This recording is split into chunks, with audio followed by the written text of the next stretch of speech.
esto, tenemos quien nos guía por el camino de la preparación y nos acompaña, que es el Padre José Alberto Cuellar. Qué bien, no se asusten por la cantidad infinita que somos. Esperábamos más gente, pero se hizo la invitación y los que estamos aquí somos los importantes. Y estamos aquí porque el Espíritu de Dios nos ha convocado, nos ha invitado y hemos encontrado en nosotros espacio para eso. Y queremos en este tiempecito, ahí detrás del café, hay agua para beber, no tengo de miércoles. Si alguno quiere ir al baño, aquí a tomar también al baño para ir, si alguno necesita, pues, se para en la paz del Señor y va. Estamos aquí para que todos reflexionemos, para que retomemos, para que nos detengamos poco a poco. ¿Se oye bien? Nos detengamos poco a poco en el día a día. Para la grabación no se escucha. En el día a día, para que nos podamos centrar en este tiempo que nos falta y en el restante que hemos caminado, porque nunca es tarde para uno hacer los ajustes que queremos hacer. Yo he traído una pizarra, no hemos ido a dar una clase, me gusta hacer una gravata, alguna palabra que a mi juicio son necesarias y son importantes para que podamos como que entre más, porque mientras más sentido uno usa, como que mayor se hace también la comprensión y mayor se hace también esa apertura del corazón. Uno algunas veces tiene la percepción que cuando uno va a un momento de reflexión, de retiro, uno pregunta, ¿y quién es que va a hablar? Y ciertamente, tal vez lo que hablamos no teníamos que decir lo que decimos, somos unos parlanchines, pero lo importante no es lo que yo pueda decir, sino también como la actitud del corazón que cada uno después de un día de trabajo, después de un día de afán, después de un día de fatiga, ha escogido para venir aquí, y eso puede ser también muy importante para cada uno de nosotros. Yo voy a pretender como hacer un recorrido de lo que ha sido este tiempo, comenzando con el miércoles de ceniza para acá, qué cosa se nos pide en este tiempo y esta próxima semana que comenzamos la Semana Santa, cómo podemos también nosotros vivirla a plenitud. Todos sabemos que en la vida hay ciencias. Si yo voy a estudiar los astros, pues hay una que se llama astrología, que me dice cómo yo debo hacer las cosas, cómo debo hacer el estudio de esos entes que existen por allá. Si yo voy a estudiar el pensamiento humano, pues también hay una ciencia que me ayuda, la conducta humana, está la psicología. Si voy a preguntarme los porqués de la vida y de lo que yo hago, está la filosofía. Si voy a estudiar a Dios o algo que tenga que ver con Dios, está la teología. Pero ¿cuál es la obra maestra de la creación? ¿Cuál es? ¿Son los astros las obras maestras de la creación? ¿Son los problemas del mundo las obras maestras de la creación? No. ¿Cuál es la obra maestra de la creación? La persona, el ser humano. Por eso hay una ciencia que estudia al ser humano. Algunos se acuerdan cuando estudió, ¿cómo le llamaban a esa ciencia que estudia al ser humano, al hombre, a la mujer? Lo voy a ayudar, se llama la antropología, ¿verdad? La antropología, ¿verdad?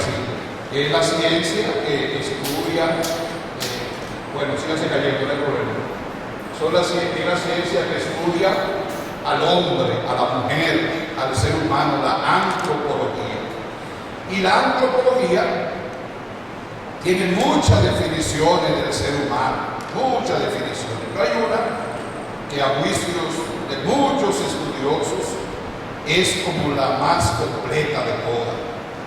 ¿Por qué? Porque si tú estudias, por ejemplo, un pensador como Karl Marx, te define al ser humano, él lo va a definir desde su punto de vista de la economía, porque él era economista. Si lo estudia un médico, lo va a definir desde el punto de vista de la medicina. Si lo estudia un filósofo, desde el punto de vista de la filosofía. Si lo define un religioso, pues lo va a poner desde el punto de vista de la fe. Cada uno lo puede como enfocar de diferente manera. Pero hay una definición que abarca todos los aspectos que nosotros podemos estudiar de la persona, todos, ahí no se queda nadie fuera. Es lo que dice, sobre todo, por ejemplo, cómo definen algunos al hombre. Lo definen como en 4 dimensiones. Vamos a poner aquí una especie de coordenada cartesiana, que no es cuestión física, ni los vectores, ni esas cosas, para recordar más los tiempos de algunos, pero es simple. ¿Cómo es? No es para eso. Es para decirle que hay como 4 dimensiones que son iguales una que otra, que todas valen igual, pero que hay que tener en cuenta en la persona. Una primera dimensión es la dimensión biológica. ¿Verdad que sí? El ser humano tiene un cuerpo, ¿verdad que sí? Un cuerpo que hay que llevarlo al médico algunas veces después de los 15 años, que en los 50 años primero de la vida uno se ríe de los médicos, los segundos 50 los médicos se ríen de uno, porque hay que ir un día al médico de la nariz, otro del ojo, otro de los pies, hasta el del ombligo y todo eso.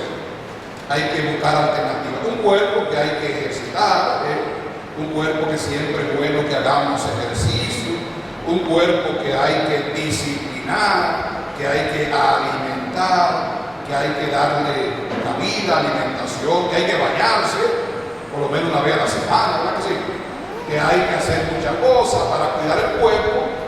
Y sabemos nosotros, los que somos bautizados, que nuestro cuerpo es templo del Espíritu Santo, que nuestro cuerpo es un lugar que Dios nos ha regalado, que el cuerpo es importante, pero no es lo único importante, ¿verdad que sí?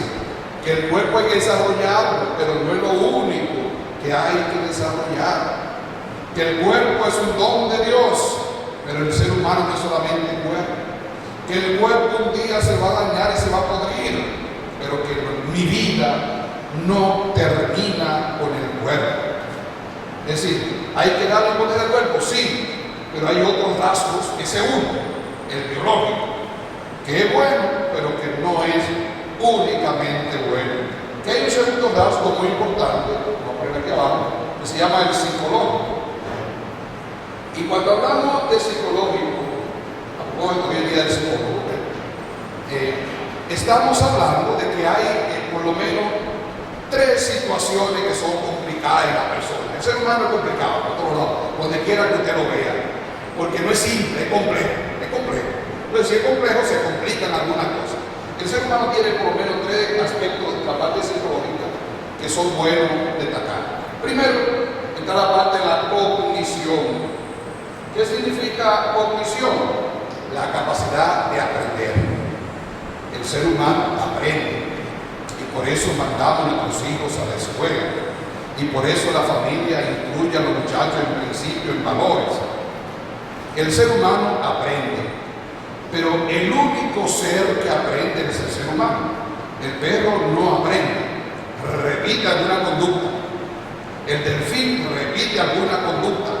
La foca repite alguna conducta, no aprende en el sentido estricto de la palabra, porque aprender no es solamente recordar, aprender es interiorizar, aprender es criticar, aprender es analizar, aprender es resumir. Tiene muchos factores el aprendizaje. Entonces, eso es propio del ser humano. Los otros seres no aprenden, repiten conducta, hacen cosas. El perico repite una palabra, porque tú le digas, perico, dime si no de esa palabra, no lo sabe. Porque no sabe. La computadora no sabe. La computadora acumula información, pero ella no sabe discernir. Yo pregunto otra cosa y no lo sabe. Compáreme lo que usted me acaba de decir con otra cosa, no lo sabe hacer. Entonces, propiamente dicho, la cognición, capacidad de aprender a través del ensayo y el error, a través de la memoria, a través de muchos factores. El único ser que aprende es el humano. El único ser que puede aprender de sus errores es el ser humano. Y dicen algunos, bueno, no hay errores, sino oportunidad para aprender, para uno recapacitar. Aunque el ser humano es el único que aprende, el ser humano también es el único animal que tropieza 2 veces con la misma piedra. Que se da duro y vuelve y cae una vez ahí, pum, otra vez ahí. El animal cuando hay una piedra la desecha en otro lugar. El ser humano quiere pasar por ahí y hasta se inventa un tour y lo pasa por abajo, pero es por ahí que tiene que pasar. Por diversas razones. Entonces, es una propiedad única del ser humano buena, la cognición. Pero también hay un aspecto importante en el ser humano. Tiene la capacidad de las emociones. Las emociones y los sentimientos. Eso es propio y único del ser humano. Un perro no llora. Entendido llorar, no conversar con una lágrima. Eso, hay veces que te sale la lágrima de risa cuando está llorando. O cuando le da el abanico en los ojos te llora. Entonces, llorar como sentimiento. Llorar como cuando a usted le duele su mamá. A un perro no le duele su mamá. Su mamá le duele la cabeza, pero ni cuenta se da. Sí, el ser humano es el único ser que es capaz de manejar sus emociones, pero algunas veces las emociones lo manejan a él. Algunas veces uno está la vida entera con un lloriqueo la vida entera. Hay veces que uno mete la pata y la saca y vuelve a la mete mañana. El ser humano es el único que muchas veces se deja llevar por las emociones. Y yo le pongo siempre a los muchachos un ejemplo.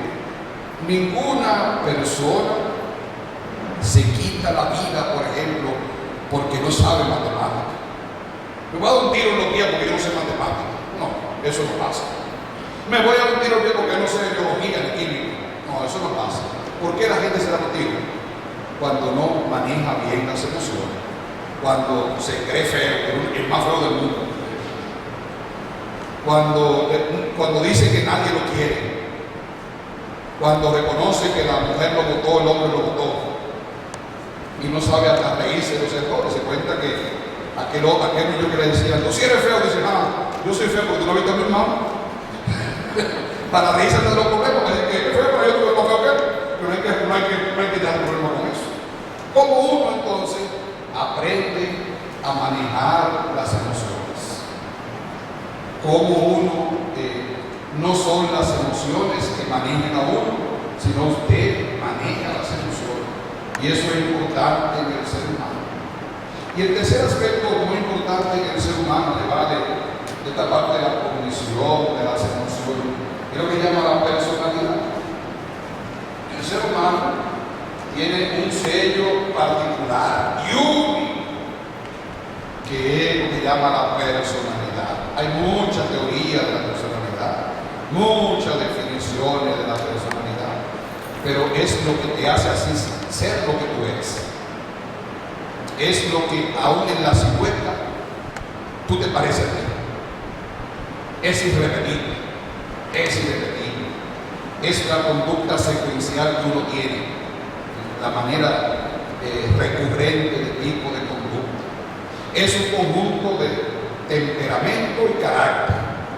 Temperamento que tiene que ver con cualidades innatas, biológicas, psicológicas y sociales, pero también aprendizajes. Entonces, eso es único y propio del ser humano. Pero el ser humano no es solamente psicología, no es simplemente biología. Hay dos cosas más fundamentales en el ser humano. El ser humano tiene una dimensión social, tiene una forma de comunicarse consigo mismo y con los otros. Se comunica, se expresa, socializa. Nadie puede vivir solo. Recuerden que el Señor, cuando hizo a los seres humanos, dijo, no es bueno que el hombre esté solo. No es bueno. Le hago un chiste para que no estemos tan serios. Un chiste machista y otro feminista. ¿Cuál quiere el primero? El machista primero. Ya dijeron que sí. Le diré la machista. Ya dijeron que sí. ¿Saben una cosa que dicen algunos? Yo creo que eso por decir. Dicen que Dios dijo, no es bueno que el hombre esté solo, porque solo va a ser muy feliz. Hagámosle a la mujer que la agradezco, y así fue. No es que esté de acuerdo, no, pero es un chiste machista. Ahora uno feminista dice que cuando Dios hizo al hombre, primero hizo un borrador, hizo un muñeco feo que se llamó hombre. Y cuando hizo al hombre, después dijo, yo puedo hacer lo mejor. E hizo a la mujer. Y por eso se ve tan hermosa, tan perfecta, tan delgada. Y bien de eso. Ni una cosa ni la otra, o las dos juntas. Pero por decir, ¿cuál es la obra maestra de Dios en el ser humano? ¿Por qué no conviene que el hombre esté solo? Yo siempre le digo a la dama que conozco, que son jóvenes, que tienen mala experiencia en matrimonio, o a hombres, digo, mira, vamos a pedirle a Dios que tú hagas esfuerzo por conseguir a alguien para tu vida. Y algunos me dicen, padre, consígame una mujer buena. Y yo digo, tú vagabundo, tú eres bueno. Porque tú no eres bueno como si una mujer buena, porque no se va a dañar la mujer contigo. Tú tienes bueno que soy una mujer buena. Pero qué bueno es estar acompañado con otra persona. No solo para momentos difíciles, también para momentos buenos. No solo para llorar, sino también para reír. De comunicarse. Nos comunicamos. ¿Y nosotros con quién nos comunicamos? Nos comunicamos solamente con los seres humanos, nos comunicamos también con el infinito, con Dios. Y todos los días, ¿y cómo lo hacemos? Entonces, la comunicación, la dimensión social es muy importante. Y la cuarta, que no es la mejor, es la más importante, es la dimensión espiritual. Esta implica la dimensión religiosa, la dimensión de trascendencia, la oración, la dimensión de buscar momento para crecer, de buscar momento para ser mejores seres humanos. Entonces, ese conjunto de 4 dimensiones, biológica, psicológica, social y espiritual, ese conjunto debe estar equilibrado. Equilibrado quiere decir que yo voy mucho al gimnasio, desarrollo la parte biológica, pero me debo cumplir. Entonces tengo un cuerpo espectacular por una mente raquítica. Y hago oración. Yo tengo la misma fe cuando tenía 5 años. Y mi comunicación con los otros, ¿cómo es? Es desinteresada, es solamente cuando lo necesito, cuando lo busco. Son llamadas de depresión. Hay veces que tú tienes un teléfono de llamada de depresión. Y hay gente que tú no le coges llamadas. Porque además hay gente que para toda la gente que tiene media hora, pues antes no se desconecta. Yo tengo algunos amigos cuando voy al Senado, ya cuando vengo para acá, de Santiago para acá, para hablar con el tiempo, para escucharlo. Pues hay gente que tú lo llamas y son gente lo que habla. Ya a veces le digo, cuidado que me paga la llamada soy yo, déjame para tal cosa. Después yo te digo, tú me todo lo que tú quieras. Pero todo el mundo tiene su vida y su estilo de trabajar. Entonces, hoy dicen algunos en el mundo que están los gimnasios llenos y los centros culturales vacíos, donde hay mujeres que hacen todo lo que pueden para cambiar su parte biológica, pero cambian también su capacidad de mental, o sigue siendo la misma mañosa de siempre, o la misma descuidada en la casa de siempre. Ha crecido, ha mejorado. Entonces dicen algunos que aquí en el punto cero, aquí debe estar el equilibrio. Entonces, por eso en psicología se habla de la madurez. ¿Qué es la madurez? Fácilmente, cuando tu biología, tu cuerpo, tu edad física corresponde con tu edad mental. Si yo tengo 40 o 50 o 60 o 70 años, una chamaquita de 20 y soy inmaduro. Inmaduro, eso es lo que pasa hoy en día, pero también al revés. Una viejera que se busca un chamaquito es una inmadura, porque está buscando su nivel, porque hasta para la amistad. Una gente como usted de 35 años, va a buscar un amigo de 15 años, a medio raro eso, suena raro.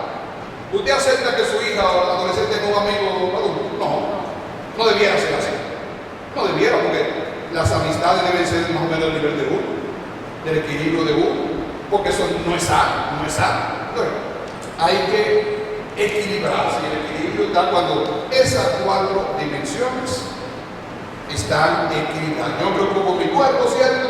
Pero debo hablar con mi mente, y con mi relación con los otros, y con mi dimensión espiritual. Entonces, ese equilibrio es que uno debe preocuparse. Hay veces que en la escuela uno se preocupa solamente por la bendita nota de los muchachos. Y que mi hijo saque buena nota, pero caramba. Y que mi hijo sea el mejor. No, su hijo no tiene que ser el mejor. No tiene que ser el mejor. Usted no tiene que poner su hijo a competir con otro. ¿Con quién tiene que competir él? Con él mismo. Para que él dé lo máximo de sí. Lo máximo de sí. Usted en el trabajo tiene que ser el mejor. Tiene que ser responsable, ¿sí? Y hacer lo que tiene que hacer, pero no el mejor. Tiene que hacer lo que debe hacer, su responsabilidad. Que usted como vianalista sea buena en lo que usted hace. Entonces, muchas veces buscamos buena calificación de los muchachos. Y uno le pregunta a algunos niños que vienen morondos, miren mi nota. Digo, está bien. Vamos a hacer alguna pregunta a tu mamá. ¿Y en tu casa tú arreglas tu cosa? Arregla tu cama cuando te levantas. Recoge tus regueros, suapea, friega, cuando come después o después, lava los platos, o los friega y toma que tiene que lavarlo 3 veces después, para que le quite la grasa. Te baña bien, o hay que desordenarte alguna vez, o sea, nada. Eso es porque el aprendizaje debe hacer en todas las esferas de la vida, no solamente en algunas, en todas las esferas. En lo biológico, ¿cierto? Los pantalones le quedan cortos que van creciendo, pero también es responsabilidad. Debe crecer, debe mejorar. Y en su comunicación con Dios también debe crecer. Mi oración de ahora no puede ser la de 50 años para atrás. Mi comunicación con Dios no puede ser igual ahora que hace 10 años. Tiene que ir creciendo y mejorando. Tiene que haber mayor compromiso. Y entonces, ese es un detalle importante en esta cuarteta de elementos que son lo biológico, lo psicológico, lo social y lo espiritual. Póngalo donde quiera en primer lugar. Pero uno dirá, bueno, pero tampoco yo soy solamente biológico, soy solamente espiritual. Hay gente que se queja que no todo el tiempo metido en la iglesia, tampoco tiene que estar metido en la iglesia. Usted vaya a la hora que tiene que ir y no quiera su matrimonio que está metido en la iglesia. No, ni tampoco metido en el colmadón, tampoco, mucho menos. Pero cada cosa es su momento. Usted no es solamente espíritu, fuera un ángel, usted no es ángel. Se llamará ángel, pero no es ángel. Tiene una dimensión biológica. ¿Usted qué manera? Yo muero de ángel entonces. Bien, pero usted tiene un cuerpo, también tiene que prestarle atención. Y tiene una relación con los otros, con su familia, con los demás, con Dios, con lo espiritual. Entonces, en ese momento hay que buscar la madurez y el afecto necesario. No sé si hay algún comentario, pregunta o sugerencia que quiera hacer en torno a eso. Pues está claro esa dimensión, porque eso es como una introducción para lo que vamos a ver ahora. Pero quería partir de ahí. ¿Qué rol ocupa Dios en mi vida? Porque uno trabaja, y eso no lo preguntamos. Uno cuida su cuerpo, eso se ve. Uno también tiene un tipo de relaciones con cierta gente de la ciudad del mundo, pero con Dios un poquito más personal. Cada uno puede manejarlo secretamente. Hay gente que son de la secreta en lo espiritual, aunque no estamos llamados a eso, estamos también llamados a congregarnos, a reunirnos, porque donde 2 o 3 se reúnen en mi nombre, yo estoy ahí en medio de ellos, porque también el otro me ayuda o me puede ayudar, también me puede desayudar, pero me puede ayudar el otro para yo encontrarme también con Dios en la comunidad. No sé, algún comentario, ¿qué le parece? Bien, si no hay nada o no se entiende o está claro, pasamos a otro aspecto. Bien, ¿qué pasó ahí? Quiero tirarlo. Entonces, una vez que hemos visto estos 4 aspectos tan importantes de la persona, de la antropología, vamos a ver ahora lo que es la Pascua y el camino que estamos comprometidos nosotros a hacer. La palabra Pascua, ¿cómo le suena? ¿Qué es la Pascua? ¿Alguno ha escuchado alguna vez esa expresión, la Pascua? Pascua. ¿Alguno se acuerda de un sinónimo de la palabra Pascua? ¿O algo le llama la atención? ¿Qué le llama la atención a la palabra Pascua? De paz. De paz. ¿Qué más? Sí. ¿Cómo? Reflexión. ¿Qué más? La palabra Pascua sabemos que viene del paso, significa paso. El paso, ¿cuál paso? El paso que tuvo el pueblo de Israel al salir de la esclavitud de Egipto. Cuando allá salió de la esclavitud de Egipto y cruzó el mar rojo con Moisés a la cabeza. Esa es la Pascua judía. Pascua judía. ¿Qué significa el paso, la liberación? Pero se acuerdan, si uno lee el libro del Éxodo, que significa precisamente eso, salida, paso, liberación, que esa Pascua la presidió una cena. ¿Se acuerdan? La cena de la Pascua, que encontramos eso a partir del capítulo 12 en adelante. La cena de la Pascua, que se invitaba al pueblo a comer un cordero, a comer pan sin levadura y a comerlo deprisa, un animal por familia, porque era el paso del Señor. El pueblo duró en esa Pascua, se fue al desierto. Salió de Guatemala para el país de Guatepeor, pero en el sentido siguiente, salió de la esclavitud de Egipto para irse libre, aunque con calamidad, al desierto. Precedida de una comida, y luego hubo una cena, y luego hubo el paso del Mar Rojo. Son símbolos que aparecen ahí, el paso al desierto. Y en ese desierto duró 40 años. 40 años, recordando que en la Biblia los números no son matemáticamente exactos como hoy lo entendemos. Nosotros, ustedes con los hijos tal vez muchas veces han dicho a su hijo: mira, te he dicho 40 veces que no. O te he dicho 500 veces que me tienen que no es así. Usted ha contado 498, 499 y 500. No, es una expresión, ¿verdad que sí? Parece que te he dicho muchas veces, mucha gente lo ha dicho.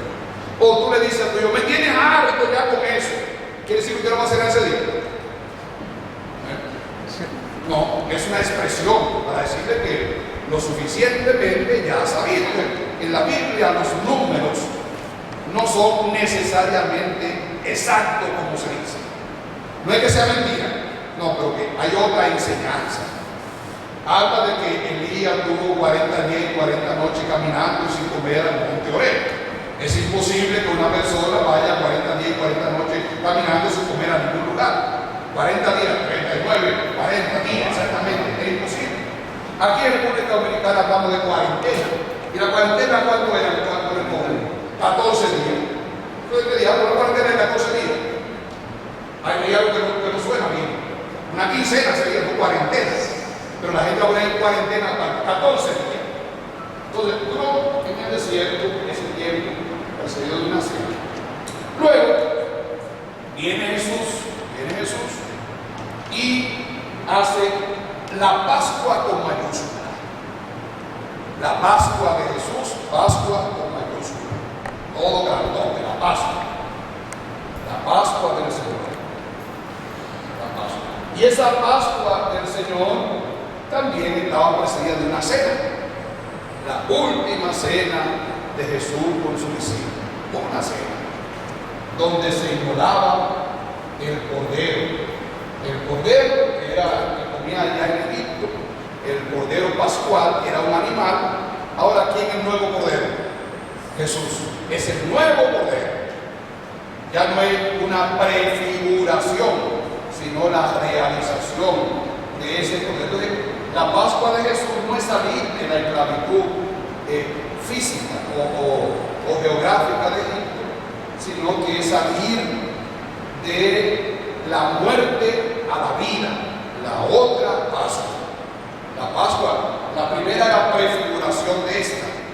Ahora con Jesús salimos de la muerte a la vida. Jesús vence la muerte.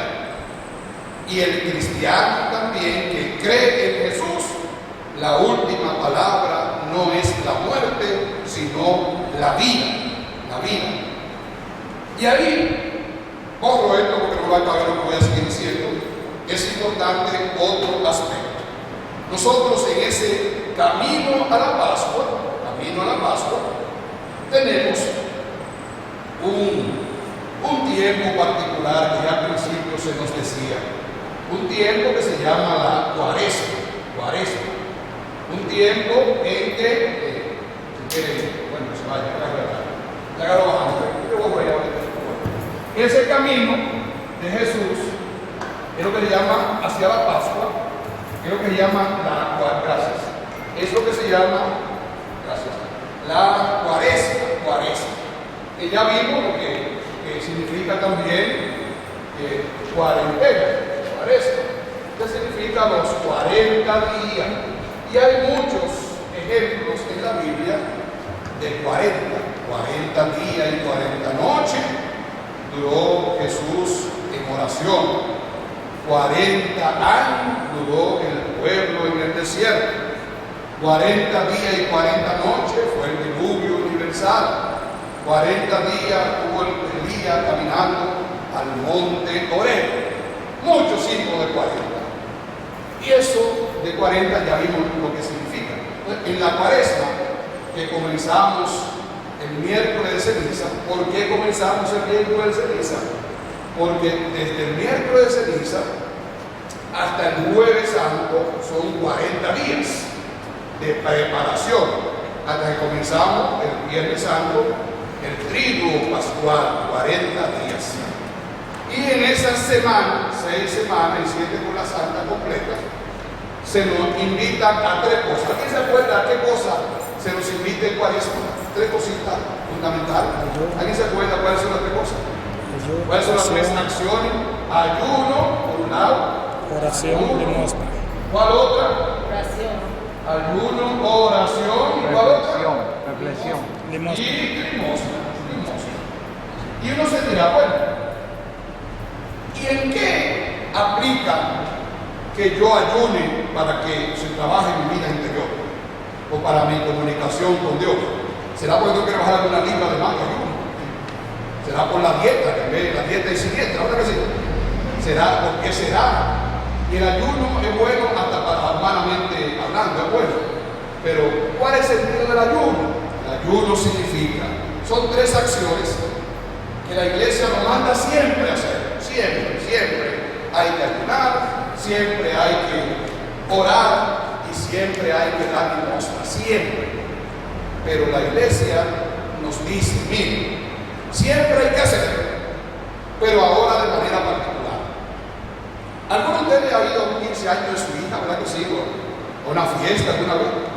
¿Y qué aún más en una fiesta que no, en preparación de una fiesta que no haga usualmente? Por ejemplo, usted va a una fiesta, usted antes se baña, ¿verdad? Pero usted se baña aunque no vaya a la fiesta. Me imagino yo. Se nota. Uno se baña. Pero cuando uno va a una fiesta se baña mejor, ¿verdad?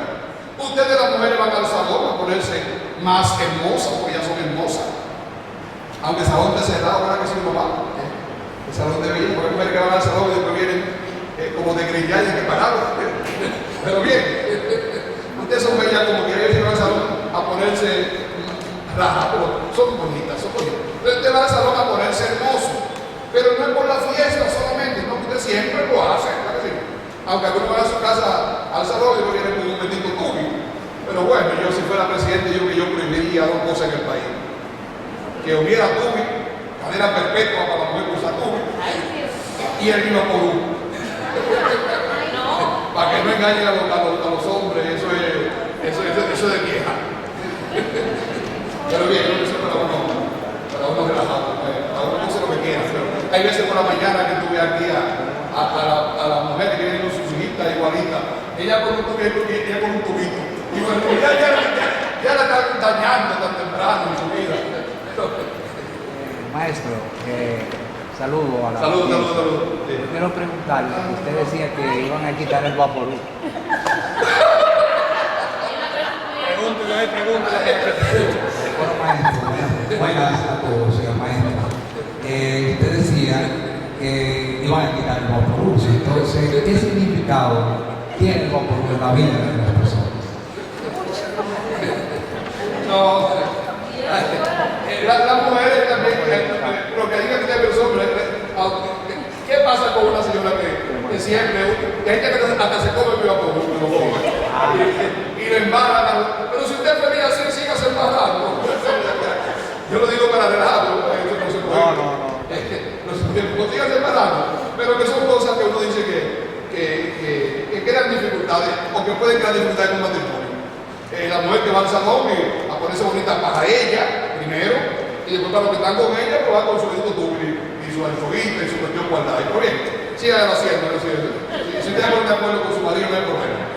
Bien, pero el ayuno, ¿qué significa ayuno? Es la capacidad de un ser humano controlarse. Porque el que no se controla en la comida, ¿en qué se va a controlar? En nada. El que come por demasía, ¿qué le va a pasar? Gula, el problema de eso. Los muchachitos que alguna vez creen que tienen que tomar Coca-Cola hasta que se acabe la nevera. O te hace un dulce y creen que hay que acabarlo. Yo espérate, que hay que acabarlo, no una carrera. Usted compra un bizcocho y hay que acabarlo. Hermano, hay que acabar el bizcocho.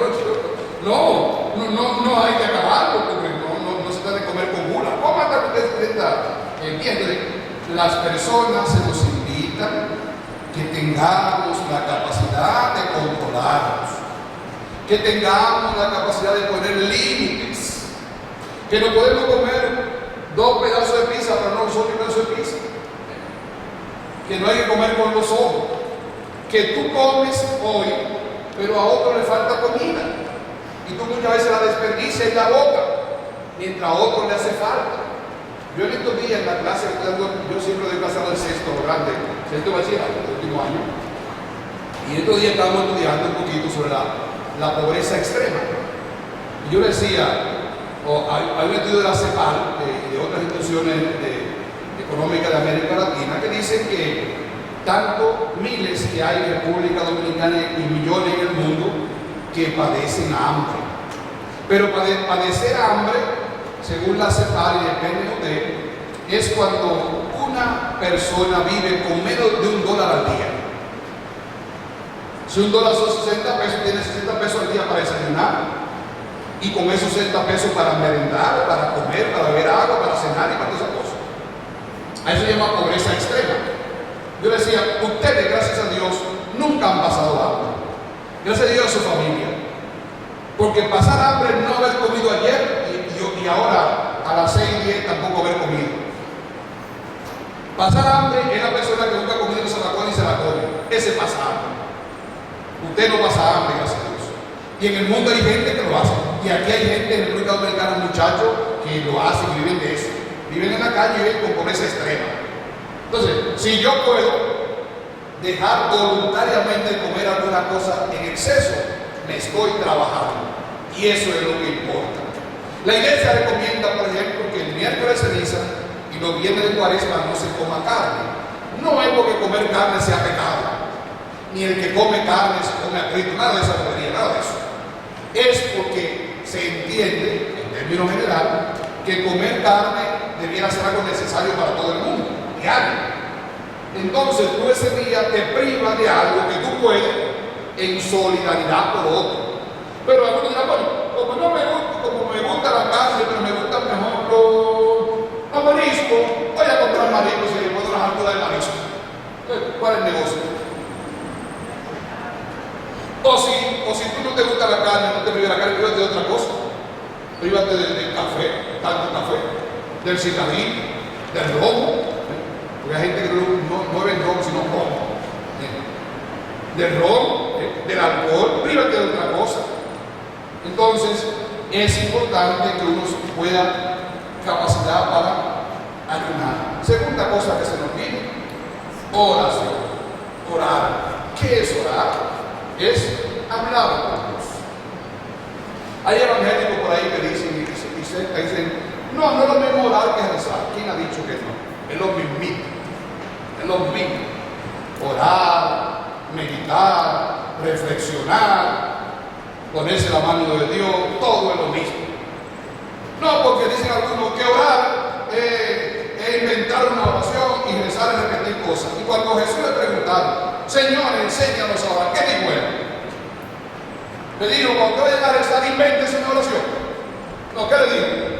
Cuando vayan a orar, recen así, Padre nuestro. Entonces, bueno, pregúntele a Jesús entonces, si no es lo mismo. Orar es comunicarse con Dios. Hay un señor muy estudioso en la iglesia católica que se llama Ignacio Larrañaga, no se lo mencionar. Ignacio Larrañaga dice, mientras más se ora, más gana da de orar. Mientras menos se ora, menos gana da de orar. Hay gente que dice, padre, que yo me duermo cuando estoy rezando. Claro, si llega a su casa, cansadita, se baña, cena, se mete en la habitación, se mete cómoda, se prende el aire o el abanico y se tira en la cama a rezar. Obviamente usted va a dormir. Y yo le pregunto, ¿cuando usted está comiendo usted duerme? No. ¿Y cuando se está bañando usted duerme? No.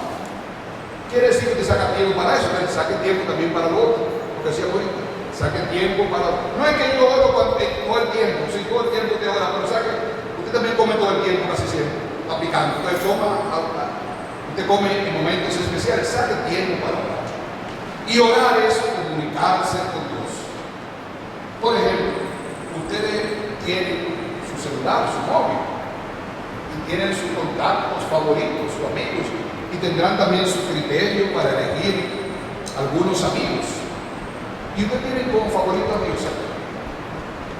No, que yo tengo cuarto para comprar una Biblia. ¿Saben ustedes que hay 50.000 Biblias gratis que se ponen en el celular?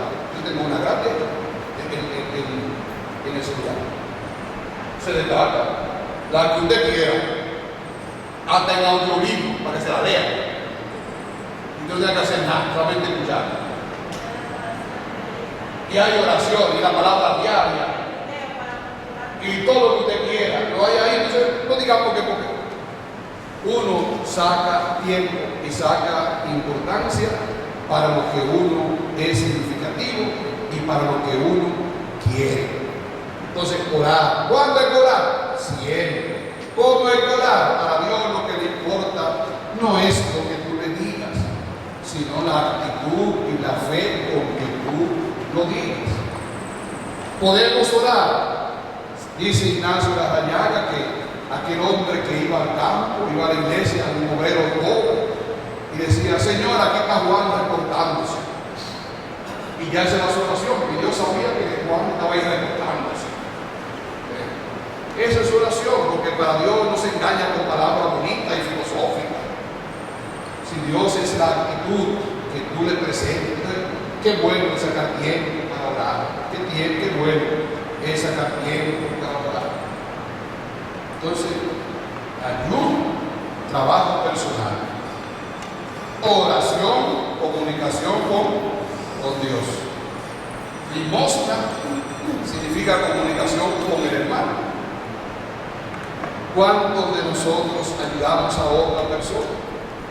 No solamente en lo material, hay veces que hay personas que no le hace falta nada material, pero le hace falta otra cosa. Le hace falta que tú le escuches. ¿Cuántas veces tenemos familiares enfermos que no lo visitamos supuestamente porque no tenemos tiempo? Claro. Pero por eso digo supuestamente porque no tienen tiempo. ¿Cuántas veces tenemos personas que debiéramos visitar y acompañar y no lo hacemos? No lo hacemos. Qué bueno sería el sacar tiempo con la otra persona, con los vecinos, con otros seres humanos que le hace falta tiempo, dedicación, y no digamos ni con la familia. Tú quieres saber en un sepelio cuál es el hijo más médico que había, generalmente que mayor, en la funeraria sería y el que más se desespera fue el más loco, que nunca se preocupaba por la salud ni por la apatía de los viejos. Al día que se murió está tirando, allá andando todo el mundo por ahí. Entonces, en vida, hermano, en vida, ¿y qué hay que decirle a la gente que tú la quieres? En vida ahora. En vida hay que decirle a su esposo te quiero ahora. En vida hay que decirle a sus hijos te quiero ahora.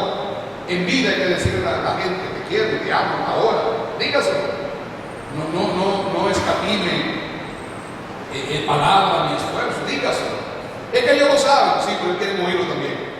Hay cosas que se saben.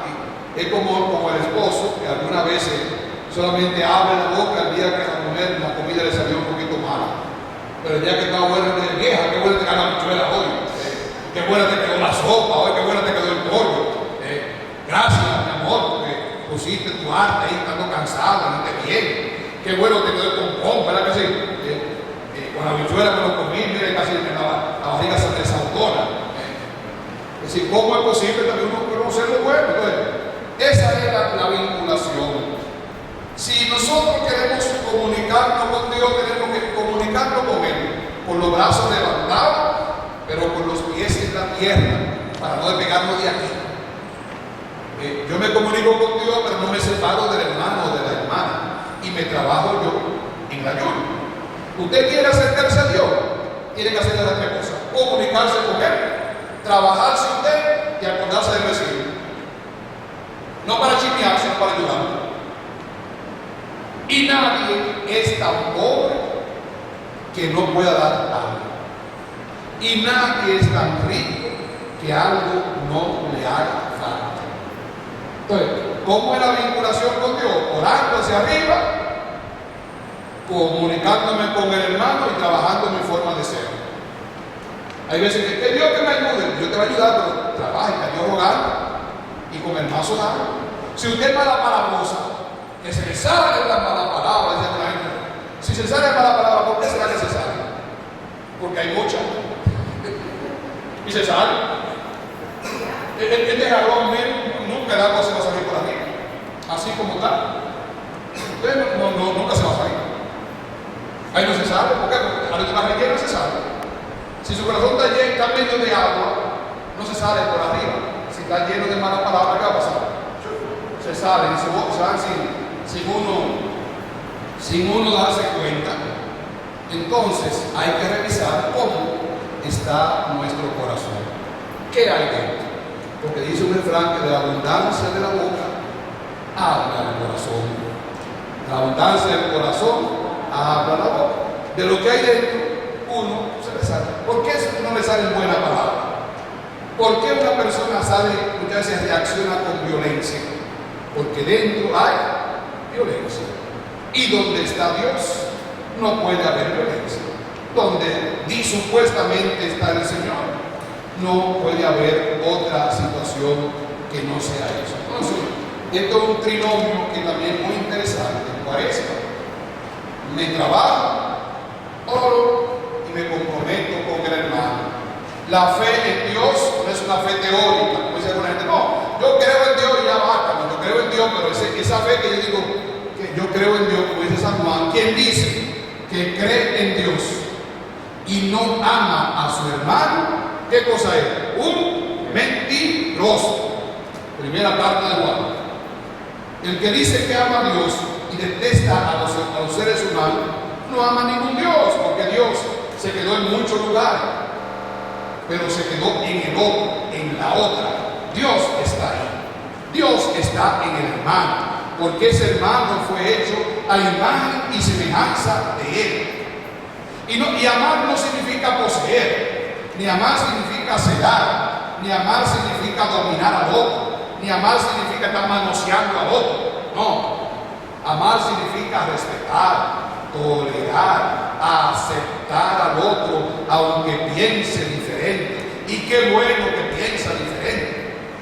Qué bueno que en la casa cada uno es diferente en el pensamiento. Ahora, lo importante es buscar de esos pensamientos cuál es el que más le conviene a la familia. Eso es importante, porque hay veces que tú piensas algo y descuidas otros elementos, y el otro tal vez ve un tercer aspecto que tú no viste. Y qué bueno cuando entre todos sacamos la mejor opción.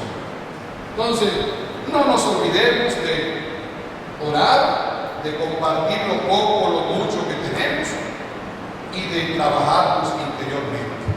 ¿Algún comentario de eso? Pregunta, me llama la atención. Estamos como calladitos, también me gusta así, me gusta que participemos todos, pero bueno, en la libertad de los hijos de Dios. ¿Qué le parece esa trilogía? Vamos a hacer el esfuerzo practicar siempre y ahora, pero siempre debe ser siempre. Hay veces que uno desperdicia comida y bota comida. ¿Y saben ustedes que botar comida es pecado importante? Es un pecado. Y es acostumbrar a sus hijos a comer, a servirse o comerse lo que usted se sirve. No desperdiciar comida. Si usted quiere, cómase un chin y después repita otro chin, pero no bote comida, que eso no es bueno, eso es pecado, porque hay gente que en el mundo pasa mucha necesidad. Por ejemplo, estos días mismo llegó una información que no salió por los medios de comunicación, porque eso no sale. En Ucrania hay varias escuelas salesianas. ¿Y sabe lo que ha pasado en Ucrania? Que las escuelas se han convertido en hospedaje de los huérfanos y de la gente de los heridos que hay, porque han bombardeado ciudades. Entonces, los salesianos se han convertido en hospitales. Y se salen fotos de cocinando y haciendo recolecta, buscando alimentos y curando esas cosas. Eso no sale en CCN, en CNN, eso no sale porque es una noticia para ellos. Pero si una vez algún maestro de eso hace un mal a un niño, sale en primera plana en el mundo entero. Y está bien que salga lo malo, pero también debe salir otro bueno también que haga para que sea justicia de verdad. Entonces, ¿cómo se va haciendo el bien en el mundo? Nosotros, gracias a Dios, no tenemos esa situación aquí, pero podemos hacer el bien. Siempre hay gente necesitada, siempre hay gente más pobre que nosotros. Y si es pobre, no necesariamente porque sea vicioso, la gente cree que porque sea vicioso, no necesariamente. Tiene muchos factores, muchos elementos que tienen que ver con eso. Bien, entonces, visto esto, pasamos a la tercera y última parte. Nosotros, en ese tiempo de Cuaresma, en los diferentes domingos, en cada semana, se nos han invitado a reflexionar sobre algunos temas. El primer domingo de Cuaresma, nosotros revisamos o trabajamos un tema muy importante, que fueron las tentaciones de Jesús. Jesús fue tentado. Y nosotros tenemos tentaciones por mi mano. Por lo menos yo tengo muchísimas tentaciones. Y cuando oramos en el Padre Nuestro, decimos al Señor: Señor, no nos dejes caer en la tentación. No le decimos que nos quite la tentación, porque las tentaciones van a estar ahí hasta una hora después que usted muera. Va a tentarse prepararse de ahí, pero no va a poder. Las tentaciones siempre van a estar, siempre van a estar. ¿Y cómo Jesús vence las tentaciones? Porque era Dios, no solamente porque era Dios. Recuerden que según la versión de los evangelios de Lucas, de Marcos y de Mateo, evidentemente ahí en este tiempo leímos la de Lucas, Jesús había hecho 40 días anterior de oración y ayuno, y por eso pudo vencer la tentación. Tentaciones, lo que algunos llaman, hay tres tipos de tentaciones, que hoy y la de Jesús fueron las mismas, que fueron las 3P: poder, placer y la 3P, la plata. Son las tres tentaciones recurrentes de cada ser humano, y cada uno tendrá la suya en particular. La gente quiere poder, pero poder no es para servir, sino para servirse del poder. Mucha gente, si no, pregúntenle a los políticos, pregúntenle a Daniel Fernández, es especialista en eso. Pregúntenle a Danilo Medina, pregúntenle a Hipólito Mejía, pregúntenle al PRM. Pregúntele a que usted quiera preguntarle. El poder y el maldito poder. Y el poder muchas veces es para poder usarse a su manera, de su antojo y hacerte gracia. porque la gente entiende que tiene poder, puede hacer todo lo que quiera, bárbaramente. Y no se trata de eso, se trata de el que tiene poder es para servir mejor, para servir mejor. Debe ser el poder de una persona, servir mejor. Si usted puede servir, pues sirve de manera mejor y positiva. Por ello el Padre bienvenido, si alguno quiere el sacramento de la reconciliación, hablar con él trapo de fuera, porque si alguno quiere y desea también en libertad y necesita, porque si no necesita no vaya, pueda también hacerlo. Bien, entonces el poder, también el diablo tentó a Jesús sobre el poder. ¿Se acuerda? ¿Se acuerda la primera tentación que le dijo? Jesús primero tenía hambre. ¿Y qué fue lo que el diablo le habló? ¿Le habló de que se bañara? No, porque el diablo sabe lo que le espalda tiene. El diablo antes lo presentaba con una cola fea y con una cara. No, el diablo es moderno hoy en día. El diablo se hace cirugía y es cibernético y no aparece en el fin de la grande, ¿no? No, aparece una diabla mejor hecha, más moderna. Una diabla aparece una diabla bien formada, con mucho trasero, no tenga mucho delantero. Y aparece el hombre montado con negocio, con lo que fuera, porque el diablo es astuto. Y el diablo sabe y te da por tu pelado. Si él sabe que tu problema es el alcohol, ¿de dónde te va a tocar? ¿Te va a tocar por la agua bendita? No, por el alcohol. Si tu problema son la falda, ¿dónde te van a ir? Una diabla bien hecha. Si tu problema son los pantalones y la raqueta, ¿dónde va a ir? A un diablo que te guste. Y que no sea tu matrimonio, ¿recuerden? El diablo es astuto. No es bobo, no es bobo. Se ha modernizado. Y la palabra, incluso yo hago la referencia de los muchachos, que la palabra diablo significa el que divide, el que separa. Cuando usted siembra cizaña en una relación de una diabla o un diablo, cuando usted se inventa cosas del hermano de otra persona, usted es un diablo, una diabla. Así como diálogo es unir, diablo es separar. Hay gente que se convierte en el diablo y otra gente que se convierte en el diablo también, porque la sabe. Entonces, ¿cómo el poder, si tú eres hijo de Dios, convierte la vida en paz, para la calada, pon la vida suave, no trabajes, ¿para qué fumitando? Aprovecha tu condición de hijo de Dios, hacer milagros, come. Pero tal vez no le digo que se convierte en pan, que no se mantequilla, que más consiste de él, y todas esas cosas. Es verdad que pan en la Biblia no significa, no es pan, sino comida. Pan viene del griego. Significa comida, no solamente pan. A mí no me gusta el pan, no quiero pan. Es comida, yo hablo de la palabra. Entonces, no solo de comida vive el hombre, aunque alguna gente piensa que solo la comida es lo más importante y que el muchacho es como un animalito que se llena de comida y ya acabó. Algunos papás que piensan así, sobre todo los que se han separado de la esposa, que creen que el muchacho con que coma ya resuelve el problema. Como que comida, como son solamente. Entonces, el poder, el placer, ¿a quién no le gusta el placer? A todo el mundo le gusta gente ese ¿verdad que sí? Happy. ¿Qué busca el de la droga? Se dice happy, bien. ¿Qué busca el bebedor de droga? Se dice happy, bien. ¿Qué busca? Se dice happy, bien. El que se juquea, ¿qué está buscando? Se dice happy, bien. El que se inyecta, ¿qué está buscando la droga? Se dice happy, bien. Entonces, el placer es malo, no necesariamente malo, pero hay gente que busca solamente el placer y eso no es lo correcto. Hay que buscar más allá. Y la plata, el dinero, como dice Jesús, el maldito dinero. La gente que acumula. Pero aquí cada uno tiene también su tentación.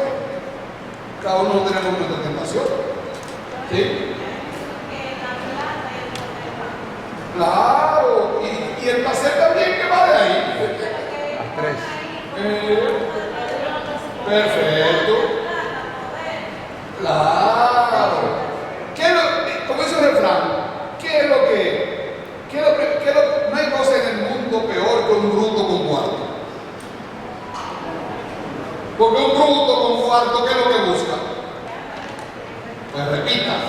Si yo entiendo que la plata y el poder van juntos, porque después de la plata va el poder, después del poder el placer. Claro, es una desgracia a la tres.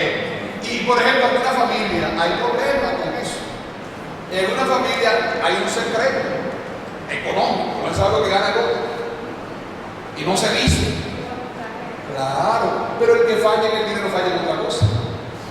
Si su marido le esconde lo que usted gana, prepárese que hay una cosa escondida también. Y no estoy diciendo dos cizañas, ¿no? Y al revés, si la mujer no dice lo que gana, también puede esconder otra cosa por ahí. Tendrá su chapeadora por eso chapeadora. Porque el que engaña el maldito dinero es reflejo de eso. Y es un triángulo maldito. Las tres cosas, el placer, el poder y la plata, son necesarios. Pero hay que tener un equilibrio. Equilibrio. Que la plata se gane con tu trabajo.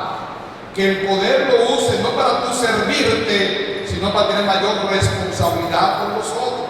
Por ejemplo, tiene poder con sus hijos, pero no es para utilizar a sus hijos a todo, sino para determinar lo mejor para él. Pero también el poder, y todas esas son, nadie sabe cuál es primero y cuál es peor, porque son malos los tres, en exceso. Y hay gente que se le sube la cabeza, sobre todo si no tiene muchas cosas en la cabeza. Solamente algunos pelos en ella. Se le sube. Entonces, tentaciones que tuvo Jesús, pero cada uno de nosotros tiene tentaciones. Tiene tentaciones. ¿Y cómo la vencemos? Si estamos orando. Si oramos, la podemos vencer. Jesús la venció. Perfecto. El primer domingo era eso. ¿Alguien tiene comentarios o algo sobre eso? ¿Sí? Claro, claro, claro. Hay que orar, pero primero la fe, porque a veces Claro. estamos orando y no tenemos fe en nuestro caminar. Las Claro. oraciones nos van a escuchar si no tenemos fe. Claro. Bien, pero la fe la da Dios. La oración la hago yo. Entonces yo hago que le pido a Dios que me dé la fe. Se la pido, porque la fe es un don, una virtud de Dios, que no se compra, ni se exige, ni se dice, mira mi factura, Señor, yo tengo fe, dame fe. No, es un regalo de Dios. Dios te lo regala. Obviamente va uno de la mano con la otra, pero también a Dios rogando como me va sudando. Yo quiero que el Señor me consiga un trabajo. Yo tengo fe de que Él me lo va a conseguir, pero me levanto temprano a buscarlo, y me preparo para hacer algo. Porque hay gente que va a trabajar y no sabe hacer cualquier cosa, y que cualquier cosa nada. Entonces, bueno, si tú sabes hacer algo, estás preparando y buscando a Dios que te dé el don de la fe. Muy bien, el primer domingo entonces era ese de la tentación. Segundo domingo, hay también otra tentación más. Dice al final la versión del Evangelio que cuando Jesús venció las tres tentaciones, el diablo se fue hasta otra ocasión. Porque el diablo no duerme. Y dice la primera carta de Pedro, anda como león rugiente buscando a quien devorar. Y el día, amigo, caballero, el día que usted tiene problemas con su esposa, es el día que la vecinita se pone el pantalón más gordo. Es el día que la secretaria va a ajustar a la casa. Y tú te das cuenta, sé, querido, y usted, pero hoy por ahorita hace falta, porque cuando no hace falta algo, y hay un refrán que dice que el que tiene su comida en su casa no come en el vecino. No estoy justificando, pero sí clarificando. Si la esposa y el esposo tienen una buena relación quiere decir que hay veces que hay esposo o esposa que se preocupa mucho por los hijos, es cierto, hay que preocuparse por los hijos. Pero el deber principal de una esposa o de un esposo no es tanto preocuparse por los hijos, es preocuparse por su esposo o por su esposa. Porque si usted y su esposo están bien, los hijos van a estar bien. Entonces, no hay ex hijo, hay ex esposo. Entonces hay que manejar bien, claro, sin olvidar lo otro, no quiero decir que lo marginemos, pero centrando la atención en la pareja, en el otro, en la otra. Entonces ahí va a estar bien la dinámica. Dice que el diablo se fue hasta otra ocasión, porque está buscando el momento en que quiere hacer de lo suyo para hacerte caer. Y si usted lee las tentaciones de Jesús en Marcos, en Lucas y en Mateo, encuentra también que el diablo cita la Sagrada Escritura, porque el diablo se la sabe, la Biblia. Cuando Jesús le dice, no solo el pan vive el hombre, dice el diablo, sí, no solo el pan vive el hombre. Entonces el diablo le citó el Salmo 115, pues tírate de aquí que también está escrito que a su sangre le ha dado órdenes para que te recojan en tu camino. El diablo se la sabe, pero no es cuestión de saberla, es cuestión de vivirla. Y esa es la marcada diferencia. Entonces, segundo domingo, se nos hablaba de la transfiguración, una palabra media rara. Transfiguración. ¿Qué significa eso? Jesús está hablando a los discípulos de que Él va a ir a Jerusalén, pero no va a ir de paseo a Jerusalén. Él fue alguna vez de viaje, pero va a ir a Jerusalén y va a ser entregado, porque el profeta o los profetas han sacrificado en Jerusalén. Jesús va a Jerusalén y le dice, me van a maltratar, me van a crucificar, me van a matar, pero luego yo voy a resucitar. Y los discípulos dicen, Señor, que nunca te pase eso. Ellos quieren ir a la vida eterna, quieren buenos resultados, pero no quieren sacrificio. Quieren que le aumenten el salario en el trabajo, pero no quieren trabajar más. Quieren que le vaya bien en los estudios, pero no quieren hacer la tarea. Es una tentación muchas veces.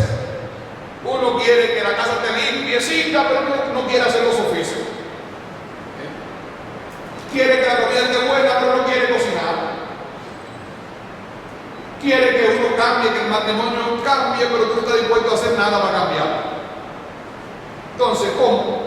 Jesús también le dice, si yo voy a ser, ¿cómo se llama?, crucificado, y voy a la resurrección, significa que yo voy a ser transformado. ¿Y cómo va a ser a transfigurarse, a transformarse? A través de la oración. Y Jesús se va con sus tres discípulos preferidos, Pedro, Santiago y Juan, se va al monte Tabor.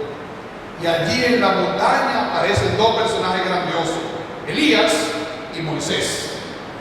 Elías, que es símbolo de todos los profetas en el Antiguo Testamento, y Moisés, que es símbolo de la ley, de todo lo escrito.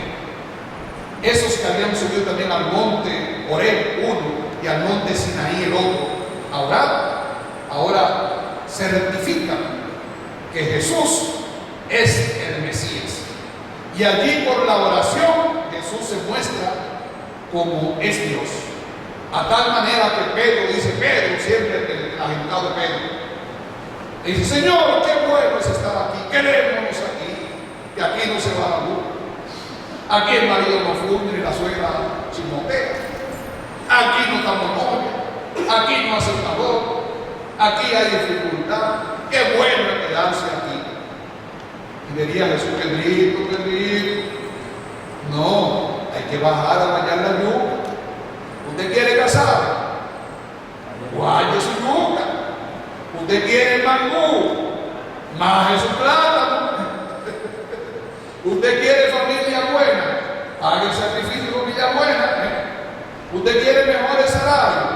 Trabaje más, aumente los ingresos, disminuya los egresos.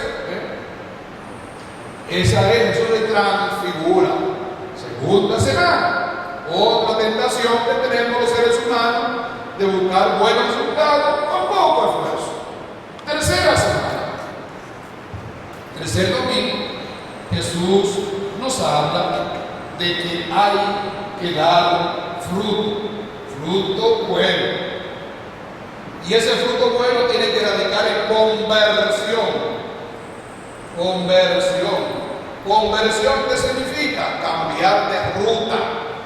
Yo voy para acá y yo sigo para allá, no me convierto cuando cambio y cojo para acá. Yo soy malcriado con mi mamá, con mis hijos, con quien sea, y cambio cuando dejo de ser malcriado. Yo soy hablador y hablo por aquí y hablo por allá, entonces cambio. y me convierto. ¿Quiénes tienen que convertirse? Todos tenemos que convertirse. Dice el libro del Proverbio, capítulo 24, el justo peca 7 veces al día. Si eso es el justo, yo que no soy tan justo, ¿cuántas veces peca? Entonces todos, pero todos necesitamos convertirnos. Y Jesús le dice, hay que convertirse, hay que dar fruto, y fruto bueno, ni te da flores, y para colmo te está levantando el piso. ¿Qué cosa con ella? Aporta. Y si el Señor nos cortara nosotros, ¿qué seríamos? Pero el Señor nos da un chance, nos abona, la palabra que nos gusta más a los dominicanos, la palabra que nos gusta a los dominicanos mucho. La primera es gratis. Gratis, si es gratis, aunque sea golpe, pero que venga gratis. Y lo segundo es un chance. Denme un chance. Métala por la izquierda, corrupción. Métala por los lados, chancene. Jesús nos da un chance. Y nos abona, nos da su palabra, nos da la oración, nos da oportunidades para hacer el cambio. Pero espera fruto. En el campo, ustedes conocen el cibao, la hija más hermosa que Dios pudo haber hecho, después de la capital. Entonces, no, yo olvido, yo soy de la capital por aquel lado, esto no es capital. Yo que yo me doy para la capital por aquel lado. Entonces esto mismo es bien. Entonces, uno debe siempre también ver esa división y esa parte, que son dones de Dios, dar frutos. Dios nos chancea y nos da la oportunidad de mejorar. No se lo piden fruto grandioso, no, sino fruto. Es lo mejor que tenga, pero tampoco fruto con gusano, sino fruto bueno. Demos fruto, y los frutos son de la conversión.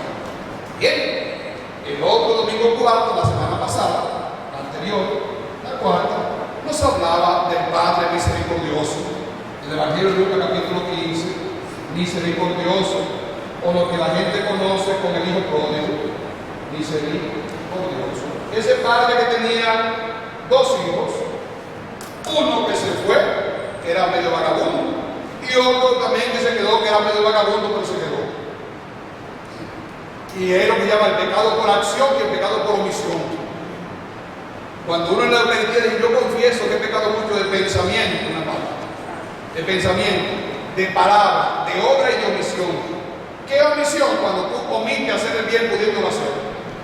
Que la mayoría de los pecados son de omisión. De cosas que tú puedes hacer y no las haces. Tú puedes darle un buen consejo a tu hijo, pero no se lo da. Está omitiendo una falta.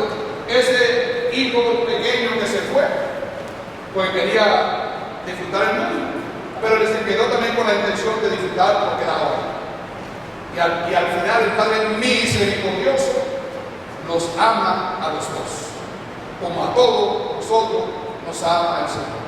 El domingo pasado nos hablaba el tema, la quinta semana, de la mujer adúltera, de Lucas, Evangelio de Lucas capítulo 8, de Juan capítulo 8, de la adúltera, aquella mujer que fue sorprendida en fragante adulterio, pero que no aparece el hombre. El hombre se fugó y desapareció, porque estaba en adulterio con alguien, sería con un fantasma. Pero ahí aparece la mujer, y tal vez en el momento va con la piedra tirar a la mujer, quién sabe. Y Jesús, cuando aquella gente está hablando del perdón y la misericordia, le hace una pregunta capciosa para engañarlo, para ver qué es lo que él va a decir. Y Jesús salió debajo de la patada. Cuando le dijeron, mira, esta mujer ha sido sorprendida en flagrante adulterio. La ley de Moisés, en el Antiguo Testamento, mandaba que la apedrearan. ¿Tú qué dices? Tú que hablas de perdón. Si la apedrea, te va a decir que tú eras punto y pluma nada más. Y si no la apedrea, van a decir que tú no cumples la palabra de Dios. Entonces, ¿qué hace Jesús? El único evangelio, dos lugares hay otro lugar más en el evangelio, donde sabemos que Jesús sabía leer y escribir. Una vez fue en la sinagoga de Cafarnaúm, cuando que aparece en el Evangelio de Lucas capítulo 4, que apareció cuando Jesús leyó aquel fragmento de Isaías. El Espíritu del Señor está sobre mí, etc. Y ahora dice que Jesús estaba escribiendo en el suelo. No sabe por qué escribía Jesús. Tal vez estaba pidiéndole paciencia a Dios, o pidiéndole no fuerza porque la ahorcaba a la gente, sino paciencia. Como una vez a los hijos dije, Señor, dame paciencia, no me dé fuerza, porque me da fuerza lo ahorco.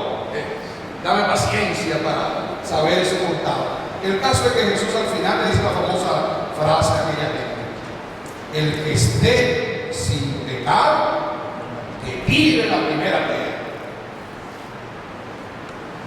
Y al final dice la palabra de Dios que se fueron escabullendo uno a uno, comenzando por quién, por los más viejos, porque mientras más viejos somos, más mañosos somos, de un lado o de otro, generalmente así. Entonces Jesús no vino a acusar, vino a perdonar. La Iglesia Católica siempre ha dicho desde el principio que es una iglesia de santos y de pecadores. ¿Por qué es santo? Porque Jesús es el santo y la cabeza, y hay mucha gente buena. ¿Y por qué pecadora? Porque yo soy pecador y todos somos pecadores. Que la iglesia no es un museo de santos, es un hospital de pecadores. No es un museo de los santos. Hay gente que dice, no, que yo no voy a la iglesia porque el que va a la iglesia es pecador en mí. Y yo le pregunto, ¿y si no fuera más pecador todavía? Además, usted puede decir, yo no voy al médico porque me voy a enfermar, no, pero se va a enfermar, el médico va a ayudar si se va a enfermar. Pero no somos santos y pecadores. Eso es interesante. El domingo siguiente, y el próximo domingo, que es el sexto, este domingo es el domingo de drama. Vamos a encontrar la entrada triunfal de Jesús a Jerusalén. Jesús que entra triunfal, pero entra después que ha hecho el milagro cerca de Jerusalén, en la familia de Marta y María, la resurrección de Lázaro en Betania. Después que estaba en Betania, que resucitó a Lázaro después de 3 días de haber muerto, entonces el domingo siguiente entra a Jerusalén y entra allí como rey, y la gente lo aplaude, y Hosanna, que significa bendito, bendiciones, que nos bendiga, Hosanna, y la multitud aplaudía y hablaba todas esas cosas. Pero 3 días después, la misma multitud que le dijo el domingo Hosanna, ¿qué decía después? Crucifíquenme, porque la masa no piensa. Basta que un líder diga una cosa y todo el mundo va por ahí repitiendo lo mismo, tanto en un caso como en el otro. La misma multitud que ahora decía Hosanna, bendito el que viene, va a decir el viernes y el jueves, crucifíquenme, y queremos a Barrabás.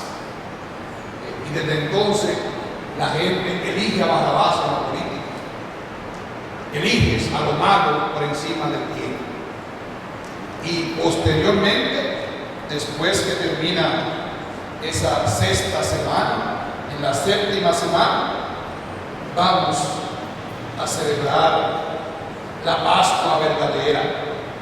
La Pascua que no es la liberación de Egipto, sino la Pascua que es también transformación de nosotros. Jesús que vence la muerte.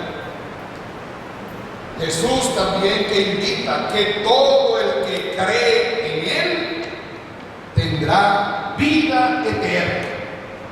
Y lo mismo que Él le ha dicho a Lázaro, a Marta y a María, su canchanchane en Betania, cerca de Jerusalén, y yo soy la resurrección y la vida. El que cree en mí, aunque haya muerto, vivirá. Y todo el que está vivo y cree en mí, no morirá para siempre. Ese Jesús que celebra la Pascua también nos hace a nosotros partícipes de su Pascua. Porque cuando yo celebro la Pascua de Jesús, estoy celebrando por anticipado mi Pascua. El domingo de Pascua celebramos a Jesús que resucitó, aleluya, pero también resultamos que la vida de los creyentes tiene sentido y que el creyente no termina en el cementerio, ni en el Cristo Salvador, ni en el Cristo Redentor, ni en la Máximo Gómez, ni en ningún lugar. Porque los griegos tenían para el lugar de enterrar los muertos, le llamaban necrópolis. Necrópolis. que significa necrópolis, significa ciudad de los muertos. Necrópolis, en lo griego. Los cristianos nunca llamaron necrópolis al lugar donde entraban sus muertos, llamaban cementerio. Cementerio. ¿Y qué significa cementerio? Cementerio viene del griego, significa dormitorio. Dormitorio, búscalo después, para que no crea que me estoy diciendo. Dormitorio. Es el lugar donde dormimos. ¿Hasta cuándo? Hasta que el Señor nos resucite. Hasta que el Señor nos transforme. Y así como encontramos en el Antiguo Testamento, el libro de los Reyes, que Elías fue arrebatado al cielo, con caballo incluso y con carruaje, según nos narra el Antiguo Testamento. Y Jesús también ascendió a los cielos. Cada uno de nosotros va a ir al cielo en cuerpo y alma, pero con un cuerpo glorioso. Ya no con dolor, ni con achaque, ni con una porú, ni nada de eso, ni con tubi. Gracias a Dios que no hicieron haber tubi ni porú, ni deuda, ni saber la luz, ni calor, ni otra cosa. Allá vamos a estar todos junto a Dios. Pero donde el cielo no es un lugar. El cielo es un estado de satisfacción, de encuentro pleno con Dios, de autorrealización, de felicidad. Y para eso tenemos que hacer un camino, no sé si como decía ahorita, un camino de oración, un camino de compartir y hacer el bien, que llaman las obras de misericordia, visitar al enfermo, visitar a los presos, hacer el bien, que es una lugar hermosa. Ayunar significa trabajar, prohibirme de lo malo y trabajar lo bueno. Y como decíamos al principio, también coordinar esas 4 dimensiones: la dimensión biológica, la psicológica, la social y la espiritual. Y eso solo no podemos hacer. Eso lo podemos hacer con la ayuda de ¿quién? De Dios y de su Espíritu, que al final oramos. Vamos a cantar otra canción ahora también al Espíritu, para que ustedes quieran, amigo musicólogo, para que cantemos también pidiéndole al Señor que nos ayude. Al principio decíamos, el Espíritu de Dios se siente aquí, pues también cantemos agradeciéndole a esa dignación, esa posibilidad que nos da, ese chance que nos da cada uno de nosotros de cada día ser mejores seres humanos, a través de la oración, a través del ayuno y a través de la penitencia, para poder gozar de la Pascua eterna. Cantemos, hermanos.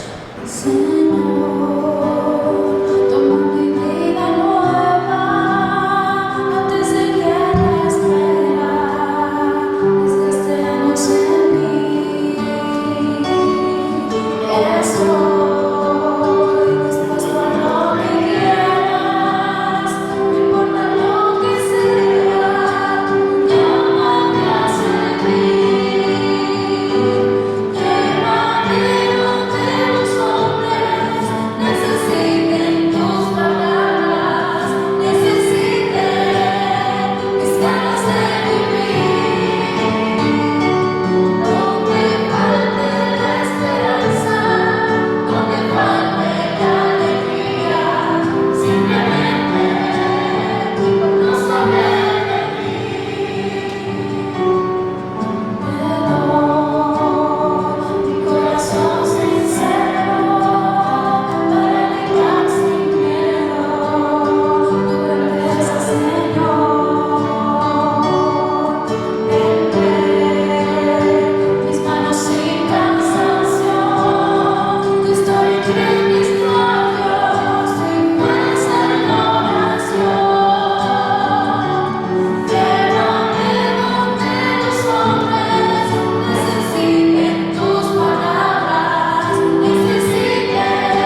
libra nuestro pecado.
Dios de bondad y misericordia, que guías los destinos de la humanidad hacia la justicia, el amor y la paz.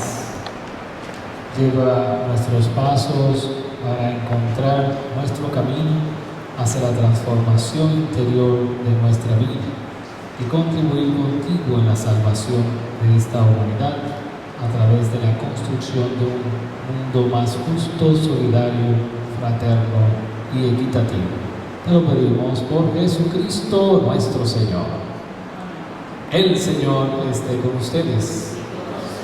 La bendición de Dios Todopoderoso, Padre, Hijo y Espíritu Santo, descienda sobre ustedes, permanezca para siempre. Muchas gracias, muy buenas noches. Les agradecemos muchísimo el hecho de que nos hayan acompañado en este momentito de reflexión, que ojalá que podamos también transmitir estos conocimientos, estos elementos en nuestras familias y seguir celebrando este tiempo de Pascua.